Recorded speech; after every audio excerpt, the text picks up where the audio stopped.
There are 5 roles in League of Legends: top, jungle, mid, bot, and support. Within each of them consists a roster of champions, and a good majority of said roster is fielded exclusively in that role. Top lane features a wide variety of champions, but it pretty much boils down to 3 groups: fighters, tanks, and carries. In the jungle, we see a high presence of slayers, divers, and tanks. You get the idea by now. That's how it's been for as long as the roles were established, and as I talked about in the past, hardly anyone diverges from the status quo for apparent reasons. Those champions perform most efficiently and comfortably in one of those 5 roles. However, you can't say that for everybody, as every so often, usually when there's a shift in the meta, a champion is capable of being deployed in 2, 3, and in rare occasions 4 different roles, all at a relatively competent level. And every time this happens, there's outrage towards Riot demanding that they nerf the champion because it's unfair and all that. Even in pro play too, if someone is continuously used for multiple roles, they may get subsequently nerfed to reduce their dominant presence. Today we're going to talk about flex picks in League of Legends, and whether the concept of a champion being in multiple roles should be allowed to exist or not.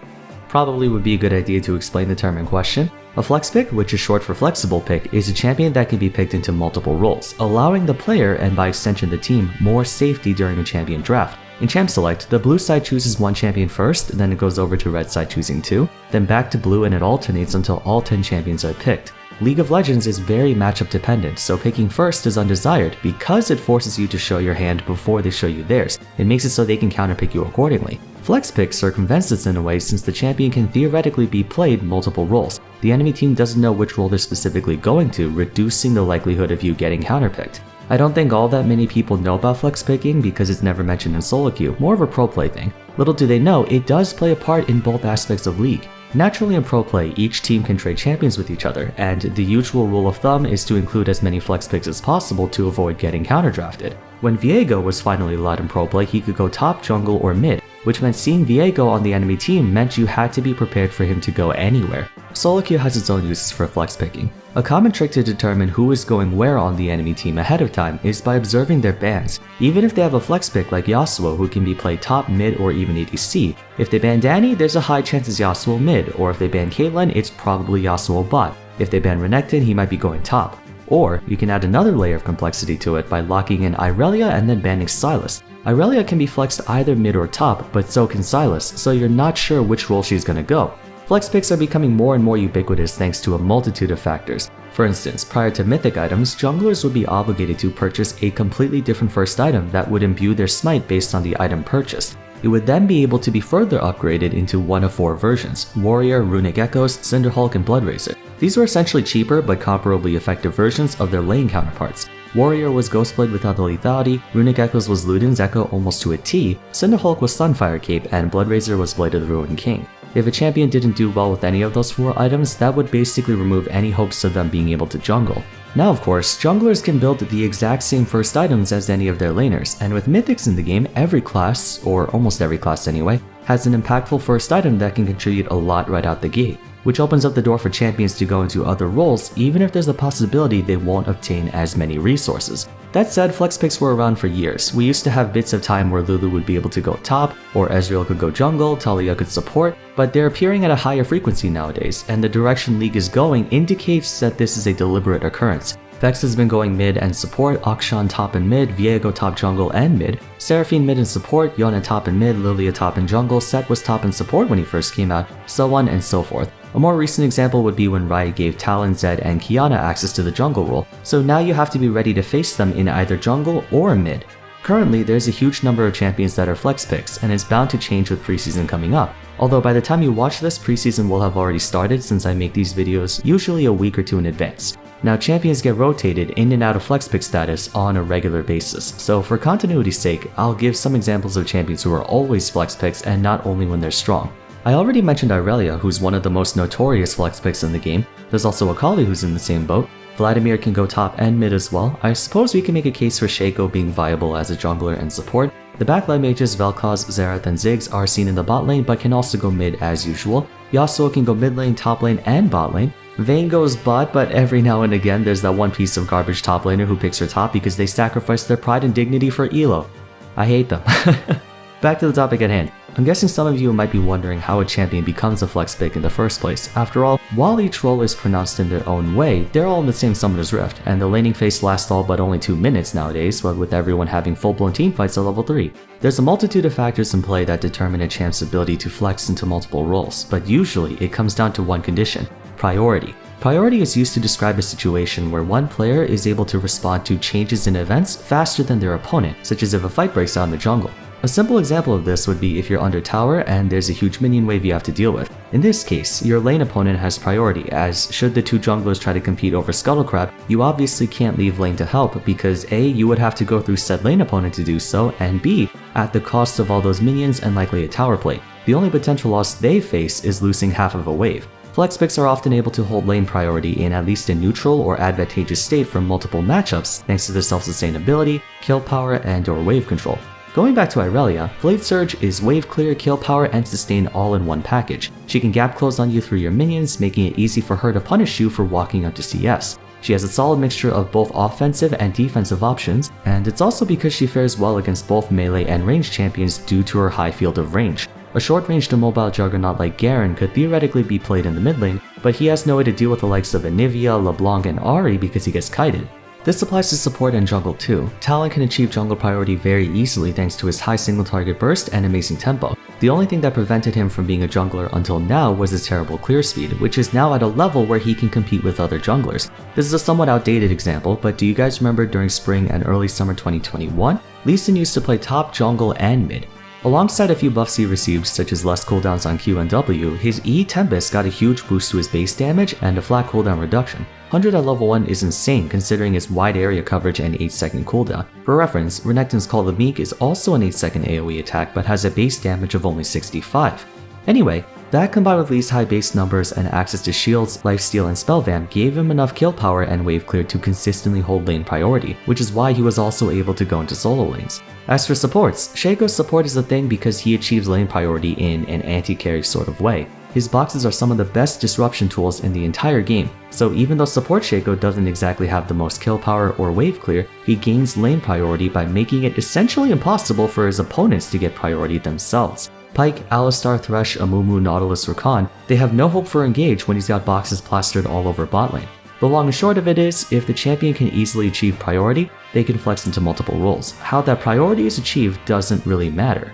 Having this kind of privilege is naturally very appealing because it provides you with a fallback in the event you get autofilled or counterpicked. A champion being able to go into multiple roles effectively saves you the trouble of having to learn a brand new one. So as long as you know that flex pick well enough and you know that matchup at least on a fundamental level, you have a bit of a safety cushion when in doubt. Like for me, I'm a top main, but if I get off-rolled mid and I'm not sure who to play, I can go either Pantheon, Sylas, or Vladimir since they're viable in both top and mid lane. I usually pick something else, but just for the sake of argument, I may not know the road and the area well, but at least I'm driving a car I'm used to driving, so to speak.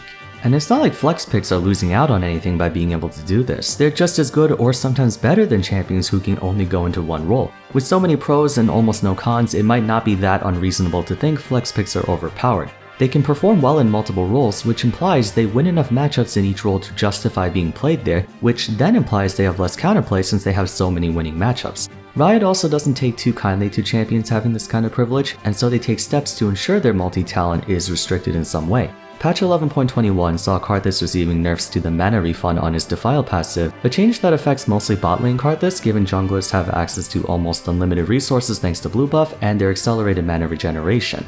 Viego got slammed with a similar nerf where he lost base damage and healing on Blade of the Ruined King against minions as well as some attack range, which is more relevant in lane especially against melee champions.